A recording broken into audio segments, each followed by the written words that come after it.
Hello বন্ধুরা, welcome to only sports video. এই ভিডিওতে আবারও আইএসএল নিয়ে আপডেট রয়েছে। তো আজকে সন্ধ্যে 7:30 থেকে যে ম্যাচটা রয়েছে মোহামেডান এফসি ভার্সেস মোহনবাগান, তো সেই ম্যাচটার প্লেইং 11 নিয়ে আরও একবার আলোচনা করে নেব।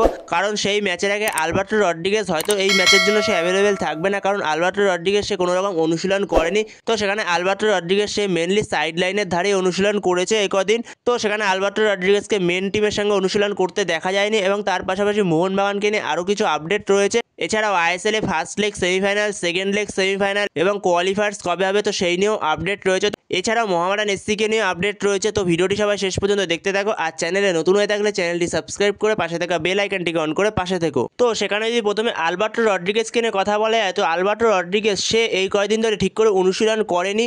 সে মেনলি সাইড লাইনের ধারে অনুশীলন করেছে, সে মেন টিমের সঙ্গে অনুশীলন করেনি। তো সেই কারণে সে আজকের ম্যাচের জন্য অ্যাভেলেবেল থাকবে না মোহনবাগানের বেঞ্চে। তো সেখানে আলবার্টো রড্রিগেজের জায়গায় মোহনবাগানকে এই ম্যাচে দিব্যেন্দু বিশ্বাসকে স্টার্ট করাতে হবে। তো এর আগে যে ডিটেলে প্লেইং 11-এর ভিডিওটা দিয়েছিলাম মোহামেডান এফসি এবং মোহনবাগানের, তো সেখানে রাইট ব্যাকে আমি দিব্যেন্দু বিশ্বাসকে স্টার্ট করেছিলাম। আমি বলেছিলাম যেহেতু দিব্যেন্দু বিশ্বাস আগের দিন অত ভালো ফুটবল খেলেছে ব্যাঙ্গালোরের বিরুদ্ধে, তো সেক্ষেত্রে আশিস রায়কে পরে নিয়ে আসুক সেকেন্ড হাফে, কিন্তু দিব্যেন্দু বিশ্বাসকে ফার্স্ট 11-এর চান্স দিক মলিনা। যেহেতু আলবার্টো রড্রিগেজ এই ম্যাচের জন্য অ্যাভেলেবেল থাকছে না, তো সেখানে তাহলে মেন সেন্টার ব্যাক হিসেবে দিব্যেন্দু বিশ্বাসই স্টার্ট করবে, আর সেক্ষেত্রে রাইট ব্যাক আবারও আশিস রায় থাকবে। তো সেখানে মোহনবাগানের কোচ মলিনা সে যদি 4-2-3-1 ফরমেশনে যায়, তো সেখানে যেহেতু ডিফেন্সে একজন কম বিদেশি রয়েছে, যেখানে আলবার্টো রড্রিগেজ এই ম্যাচের জন্য অ্যাভেলেবেল থাকছে না, তো সেখানে মলিনা ওপরে একজন বিদেশির অপশন পাবে। তো সেখানে কি মলিনা আরও একটা এক্সট্রা বিদেশি দিয়ে স্টার্ট করাতে পারে? জেসন কামিন্স বা দিমিত্রি পেতাসের মধ্যে কাউকে দিয়ে স্টার্ট কি করাতে পারে? তো সেখানে মোহনবাগান কোচ মলিনা যদি 4-2-3-1 ফরমেশনে যায়, তো সেখানে সেক্ষেত্রে গোলে স্টার্ট করবে Vishal Kaith, left back start করবে Subhasish Bose, right back start করবে আশিস রায়,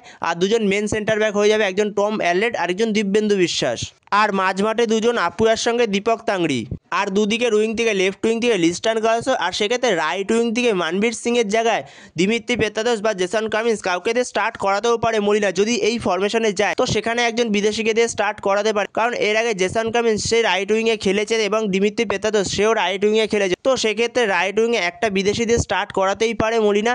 তো সেখানে যদি মলিনা 4-2-3-1 ফরমেশনে যায়, তো সেখানে দেখা যাক মলিনা রাইট উইংয়ে কোনো বিদেশি নাকি মানবীর সিংকে দিয়ে স্টার্ট করায়।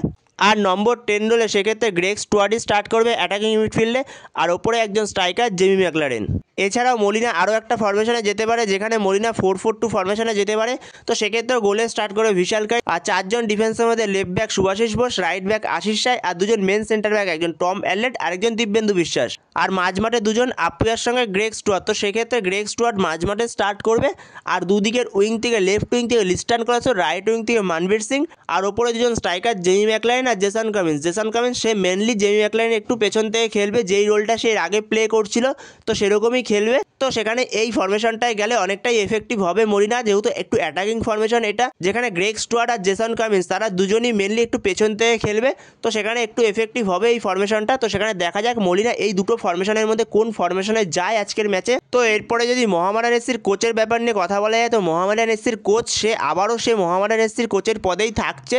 তো সে কোনো রকম মোহামেডান এফসির কোচের পদ থেকে সরে যায়নি। তো সেখানে মোহামেডান এফসি কোচের সঙ্গে মোহামেডান এফসি ম্যানেজমেন্ট পরে একটা মিটিং করেছে, তো সেই মিটিংয়ের পরে মোহামেডান এফসির কোচ সে থাকতে রাজি হয়েছে। তো সেখানে মোহামেডান এফসির কোচ সে আবারও মোহামেডান এফসির সঙ্গে কন্টিনিউ করতে রাজি হয়েছে।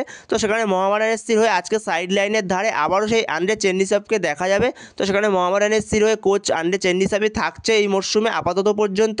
তো এরপরে যদি আইএসএল সেমিফাইনাল এবং নকআউটের কথা বলে, তো সেখানে আইএসএল নকআউট এবং সেমিফাইনাল এই দুটো তারিখ ঘোষণা হয়ে গেছে। তো যেখানে আইএসএল এর নকআউট হবে মার্চের 29 তারিখ আর 30 তারিখ, আর আইএসএল এর ফার্স্ট লেগ সেমিফাইনাল হবে 2 তারিখ আর 3 তারিখ, আর আইএসএল এর যেটা সেকেন্ড লেগ সেমিফাইনাল সেটা হবে 6 তারিখ আর 7 তারিখ। তো সেখানে আইএসএল এর নকআউট সেমিফাইনাল 1 এবং সেমিফাইনাল 2টা ঘোষণা হয়ে গেছে। তো সেক্ষেত্রে ফাইনালটা এখনো ঘোষণা হয়নি, তো ফাইনালটা ঘোষণা হয়ে গেল তোমাদের জানিয়ে দেবো ফাইনালের ডেটটা। তো সেখানে এরপরে মোহনবাগানকে নিয়ে আরও একটা আপডেট রয়েছে। তো সেখানে মোহনবাগান একটা নতুন প্লেয়ারকে রেজিস্টার করালো, একটা প্লেয়ারকে আনরেজিস্টার করিয়ে একটা প্লেয়ারকে রেজিস্টার করালো মোহনবাগান নতুন একটা প্লেয়ারকে।